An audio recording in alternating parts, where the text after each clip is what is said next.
George, Hassim, great show, great show. He's one of a kind, isn't he? Yeah, George, I'd like to hear maybe David Sarita and your guest on tonight. Maybe they could team up on Michio Kaku. Oh, what a night that would be, huh? Yeah. Hassim, you mentioned the Vedas. I think whoever it was that wrote the story of Indra's net had some great insight into, entanglement and the nature of entanglement and the connectedness of all matter and the universe. But David Sarita has also talked about, like what you were saying about singularity within all atoms and particles, I guess, popping in and out of the singularity. Sarita was talking about, what's his name, Paul Dirac, I think one of the developers of quantum theory, and his theories kind of track along with what you're saying. Absolutely. Maybe. And also, how does that relate to, I'm sure you're familiar with the double slit experiment of firing an electron gun at a screen with two slits and it creating a wave pattern on a screen, and when it's measured and being observed, it collapses into more of a particle form on the screen. How does that relate to, the nature of the atom and the popping in and out of singularity and the observer nature of reality like John Wheeler talks about? Oh, very good question. First on Dirac, some of the papers that are available on my website, one of them in particular was a mathematical paper where I showed a direct correlation between, the double torus structure and the Dirac equation that describes the electron cloud, the electron and positron cloud. But certainly, when the double slit experiment is a very interesting experiment, and it really the interpretation that was given to it is something that I've modified a little bit, and I have a little bit of a different interpretation of what occurs there. And the difference is that the standard view assumes that the particle that's fired from the gun is in free space, that there is nothing around it, that it's flow, that there's absolute vacuum, that there is nothing there. And so it becomes mysterious, and actually is the source of the,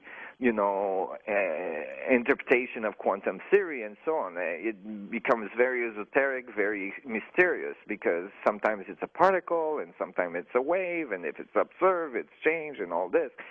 But if you make a different assumption, if you make an assumption which is, appropriate, since there's lots of evidence that the vacuum is full, that the particle is moving through a fluid-like structure, through a vacuum-like energy of the vacuum structure, well, think of it as a boat on the ocean. As it moves, it makes bow waves. And so as the particle moves, if there's only one slot in the experiment, then it will make a pattern of particle on the other side of that slot. But then if there's two slots, then the waves that the particle makes through the structure of the vacuum as it's moving through space would go through the second slot. And now you'd have a particle and a wave at the same time. And you'd think, oh, my God, this thing is a particle and a wave at the same time.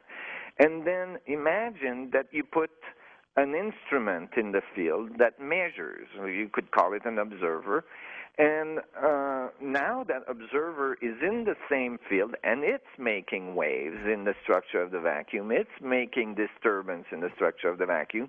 So now you'd get a completely different result again. And so it becomes less mysterious when you take a different approach and start to realize that nothing is in free space. You know what's amazing? So many people are so fascinated with physics.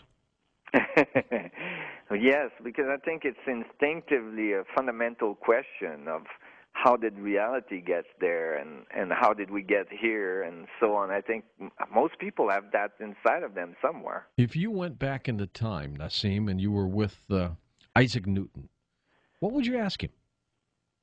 What would I... You get one question for Isaac Newton. Uh-huh. One question for Isaac Newton, I would ask him, how difficult was it to deal with all of the rest of the scientific community? Next up, we go to Vinny in Vancouver. I like that. Hey, Vinny. Hey, George. How you doing? Good, good. This is a great show, by the way. And if I could, I'd like to just use the two previous callers as a springboard. All right, sure. In fact, even the double-slit experiment, really. One of the things that's always fascinated me in looking at this stuff, especially from an ulterior perspective, is how sort of the concept of time kind of plays into it. And what I'd like to ask the doctor is, like, with regards to this interpretation, which I think was even classified as the Copenhagen interpretation, and with regards to just quantum mechanics in general, isn't there kind of a logical discontinuity as far as cause and effect? And doesn't that really kind of play into why the standard model isn't really, why most people have a hard time with the standard model, because it really doesn't factor in cause and effect? Yes, it's a discontinuity in understanding of the mechanics of creation. All of a sudden, quantum theory, and you're correct, the Copenhagen interpretation, jumped to a model of the atomic structure of the way the material world is made that is very non-mechanical, very esoteric, that where particles can do all sorts of things that are, not thought to be possible from mechanical function in the macro world. And, in one way, and certainly Einstein thought so, this was a cop-out, a way to not have to, think harder and figure out how is these experiments, what are these experiments truly showing us? Einstein truly believed that there was a fundamental mechanical function to the atomic level, that there was geometry involved, and that there must be a way to understand this in a way that that makes more fundamental sense in terms of the mechanics of creation, instead of a very esoteric theory that says, particles can be waves and particles at the same time, and you can't visualize it, and you shouldn't try to visualize it, and entanglement particles can be millions and millions apart from each other, and you change one and the other one change instantaneously, and all this. I mean, the fact that these experiments are there shows us that there must be some fundamental dynamics that we don't understand, but instead what I believe happened is we jumped to conclusions that were convenient for equations. And one of those conclusions was when we discovered that the protons are highly charged particles, and they're squished together in the nuclei of an atom, very, very close together, and they have a high charge. The mathematics in classical mechanics and static electricity should say that the energy of these protons, like two magnets coming together, should repel, each other, and the atom should not exist. Well, instead of trying to reassess our idea of what an atom is, we came up with the idea that there's some kind of strong, mysterious force that holds the atom together.